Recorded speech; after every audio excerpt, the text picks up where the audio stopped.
Hey guys, it's Beth. And Blair. Okay, so we're back today to talk about the most important thing that you will ever do to build your Thrive business, and that is sharing your story. Number one, your story is the most powerful tool that you have. Definitely agree with that. Super important though, compliance. You may not make medical claims. There is an entire document below in our super simple guide. Right. And also you will find it in your cloud office of what's compliant. And I really, really want you to pay attention to that. But let's talk about what's exciting is what's happening with you. And that is your Thrive experience. So how do we share? So first and foremost, you want to talk about how you felt in that first week on your Thrive experience. You want to share what is going to attract other people. So remember, it's not just about you, but it's also about what you are experiencing that could help others as well. So make sure that when you're sharing that, and that you send in the story about what you noticed in the first week, what you're noticing now, why your life is different because of that, to my Thrive experience at Level.com. Level.com is LE-VEL.com. You'll see all that information below as well. And why is that so important, Beth? What's going to happen once they publish that story, and where do they publish it? It's the power of social media. If you're wondering how to write your story, go read some of the stories and you will see some great stories.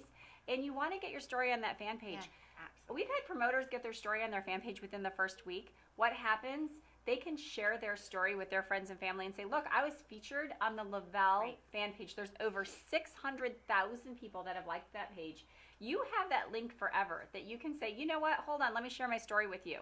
Right. If you're serious about building your business, you will take the time to write that story and ask your upline leader for support. Ask them to help you. Ask them to read it and post a really good, not Paul said, a clear graphic, a couple pictures of you happy and thriving.